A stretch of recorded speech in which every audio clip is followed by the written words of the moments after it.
Hello and welcome back to our second introduction lesson on Autocad 2007 for 3D. And we're going to start this lesson off by just touching back on our workspace lesson. Now I've got some toolbars set up the way I want and my environment set up the way I want. I've got my workspace toolbar docked up here. First of all, even though if I hit my workspace settings and I've set automatically save workspace changes instead of do not save changes, and I've got those in there, and I've got my workspace set up so that I can hit my workspace button here. I'm actually going to go a step further, and I'm going to click on here and I'm going to go save current as, and I'm going to click on here and say save it as CAD clips and hit save, just to show that you can, save it again just and overwrite it. Now, if I go back to my AutoCAD Classic and I'm expecting a bit of an error here and I go back to, I'll just hit my workspace button there. Okay, you'll notice that the modeling tab and the visual style is okay, but I notice that the modeling one keeps switching back to be horizontal. So I'm not sure what's causing that. So that's just a little kind of glitch in there. But the main thing is my workspace settings, and then save stuff inside of here. So now we're going to talk a little bit about the solids themselves and some primitives, which are these objects over here. And I'm going to zoom out here a little bit and just kind of talk about how they work and how grips are a huge improvement with solids finally, which is really nice. So we can start off with just our box command, and I'm going to switch over here to be a 3D isometric view. Seen this many times. We can click on here and we can type in numbers, and we can use our object snap and our object tracking, etc. to do this. Doesn't matter how we pick the points. And then I go in, start here, click. Again, doing a rectangle, I can use snaps and at and etc. and use my different depending on if I have dynamic input turned on, etc. But the main thing is I can draw that and then I can drag it up. Once I have that, I can grip on that solid object now, stretch it out. If you grab the square grip in the middle, we can move it, okay, depending on how you want to do that. And then, of course, depending on your visual style, click on here, you might be able to, move some objects around. Remember this guy over here, by hovering on there, we can do that, etc. So now we can go and draw some more shapes as we saw before, and they all have kind of their own characteristics. Cone, draw them up, sphere, okay, a torus. Read the command line, specify center point here, specify radius or diameter here, and then the thickness of the wall there. Okay, M for move it over. Okay, pyramid, kind of like a square. Again, you can use your ortho if you want. Okay, you can also read your command and type in numbers, etc. along here. Got a new one over here, polysolid, which is kind of like drawing a wall. First thing we want to probably do is specify a height, H for height, and say I want it to be this high. And then I'm going to say W for width, and I want it to be, this wide. And then I can pick some points. The new polysolid command works really good. Oh, after all that, I hit escape too quickly. Good thing it remembers my settings. Enter. Hitting escape doesn't do it. Okay, switch between my different views. Okay, now what's interesting is if you take these and you move them around, you'll notice that they kind of blend in and out of the objects a lot nicer, so you can kind of tell that that's on the same elevation as that. Okay, if I move this from the end point of here to the end point of there, now when I move this around, it's not going to really interfere with anything because shift middle mouse button, okay, it was placed underneath that as I move it around. Okay, so let me undo that right back to its original location. So I can take this And as you move these objects through each other, you can see it's really nice that you can kind of tell visually where they are. So I don't know what to say. This is just huge improvements. Visually being able to see if things interfere. Okay, we can place that on there, hit escape. Okay, you can click on it and then you can grab these grips, okay, and you can move these around. Okay, this poly-solid in particular, you can do some really neat stuff with it because you can grab these grips and stretch the width factor, etc. like that. Okay, maybe bump that out like that. Okay, so poly-solid, this guy is just super fantastic tool that you can use to create whatever you want. Okay, other objects, depending on what you have, will depend on oops, where your grips are with those objects. Okay, again, using your object snap, whatever you want. Add your materials later. Go in here, click on this.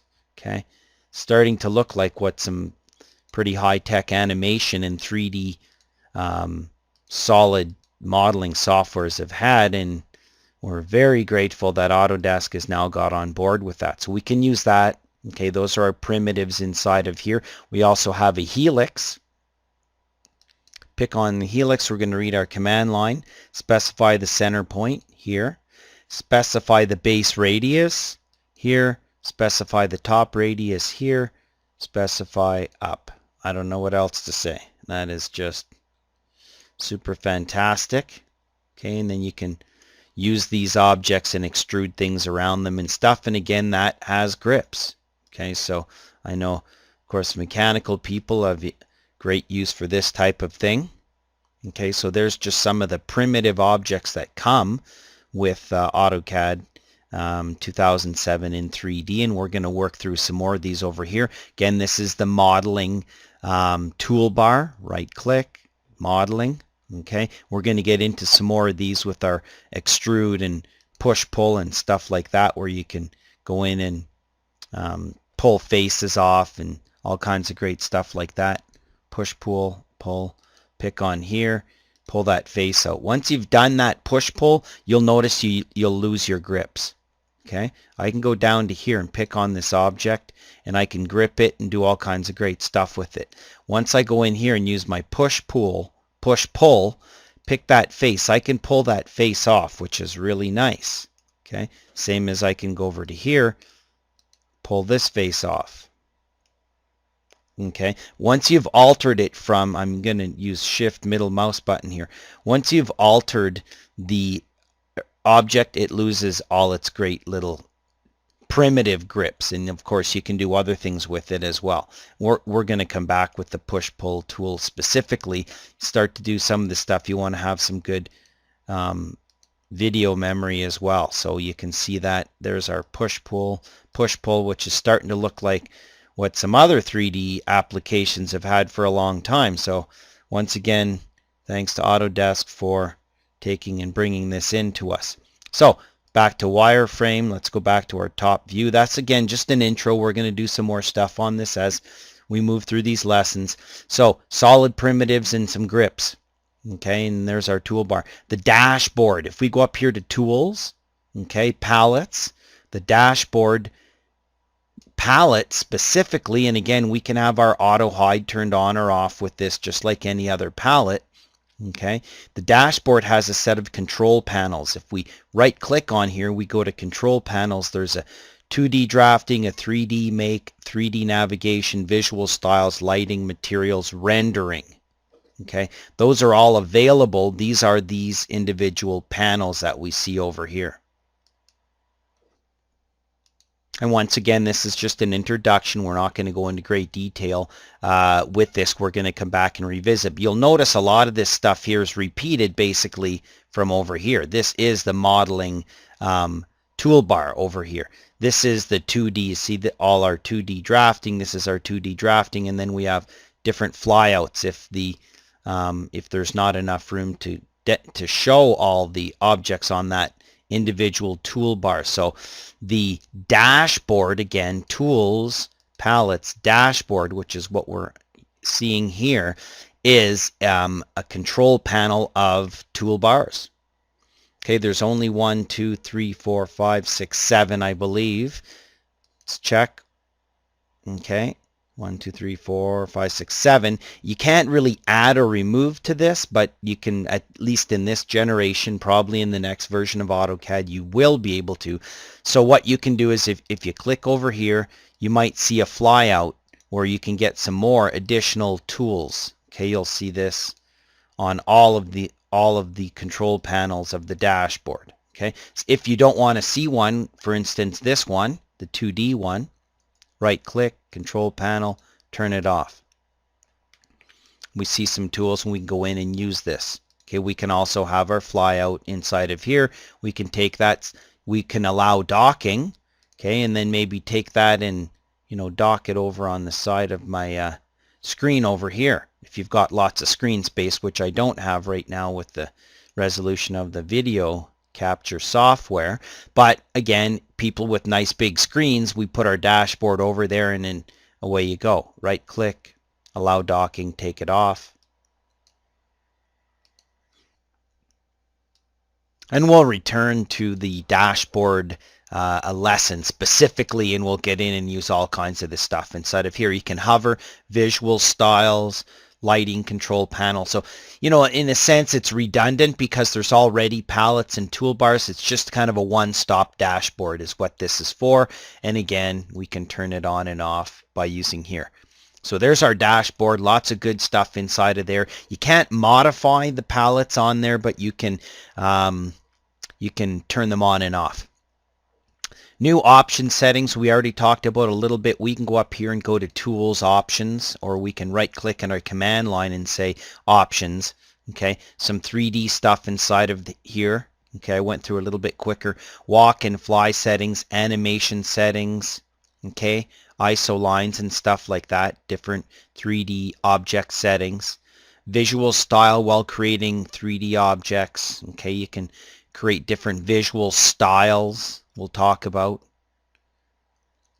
User preferences. I would say, I always say, take a look through all of these at the beginning of every release of AutoCAD and see what's different and experiment, try some stuff out. Okay, go in and hit the help menu because, of course, if you're inside of 3D modeling and you hit help, it'll tell you about what's inside of here. If you're inside of here and you hit help, it'll tell you about what's inside of here. So sit back, maybe grab a coffee or a tea and hit help and go through and kind of read some of this stuff up. So some new options. Okay.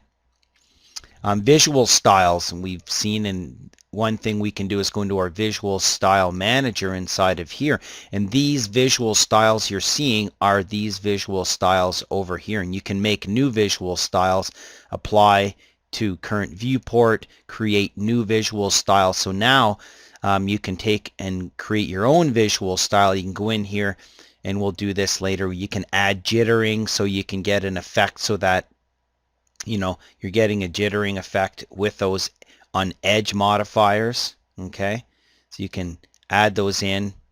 Okay, and you can click on here and see some more options as well. Okay, we'll come back and get to this. So we can, we've seen this in other CAD softwares where you basically make all your lines look kind of squiggly, which is very nice for any sort of, you know, you want to make it look kind of napkin sketched or whatever you want, and this works in 2D or 3D. So jittering medium, well, maybe we'll make jittering high. Okay, and then go to here and export. Where do we want? Apply to current. So there is added some jittering. So look at what it's done to the text. It's made the text that way.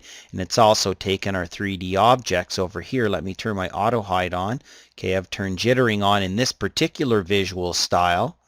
Okay, if I even go to my 3D view, it doesn't matter.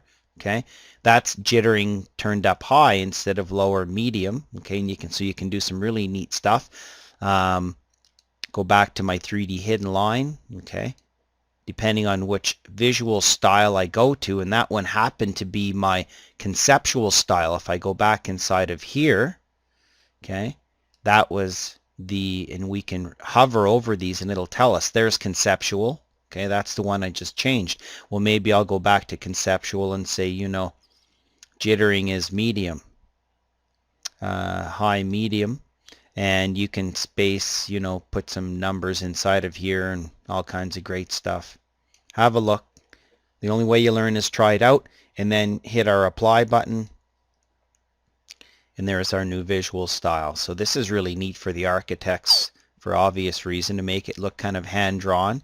But for whatever reason, I'm going to start using this. I already have. Okay, so a little bit about visual styles. Okay, visual style, don't get that mixed up with your actual workspace. Okay, workspace sets up the appearance. Visual style is the way these objects, your modeling objects, appear. That's controlled with visual styles. Go back down to here, and also notice that when you change from view to view, it doesn't change. Where you used to do a regen all the time. Now if you want to actually go to 2D wireframe, you go to 2D wireframe and you go back to conceptual style over there. Okay, so there's some visual styles, a little bit of jittering. Hit F1 anytime you want to start a command. If you want to know how the push-pull command works, start the push-pull command and then hit F1, and it'll start up your help and it'll go straight to that command. Okay, this has always been there. This has been typical of AutoCAD for many releases. So anytime you want help on something, start the command, go over here and say loft, and then hit F1, and then there it is. It's going to give you some information on how you do that. Different tools and stuff. Okay, so use your F1 and get some help. Profiles and the startup icon, all I want to talk about here is, this an oldie but a goodie, is when you start up your AutoCAD, and depending if you have architectural desktop or not, or however you want, if you right click on your AutoCAD startup icon and you go to the target field, you'll notice that there is you can go into there and you can place a /P, which loads a profile, and we put this in quotes. So if you have a profile, an AutoCAD profile saved, you can start up your AutoCAD and put a flag on there, /P. And there's a /T, and there's a couple other switches. I called that a flag. It's a switch. So when we start up our AutoCAD, we can put a profile switch and it loads a specific profile. And our profiles, of course, are all saved under here under options. Okay, profiles, there's the one it's loading. Okay, and we can read up a little bit more on profiles. Okay, workspaces have kind of alleviated some of the work. We used to use a profile to save a lot of our stuff, and now we can use workspaces and visual styles to accomplish that. So again, kudos to Autodesk for helping us out with that. So that's all I wanted to talk about in this particular lesson, is our workspaces, solid primitives and grips, our dashboard, some of our option settings, visual styles, jittering, lots of fun. Use your help F1 in the middle of a command, and then just a little old trick that we use to put a profile switch when we start up our AutoCAD. It will load that particular profile for us, and we can have more than one startup icon, therefore starting up our AutoCAD to look like different ways and call up different profiles. So tune in for our next lesson, where we'll probably slow it down a little bit and dig in a little deeper with some of the specifics of using 3D for AutoCAD 2007.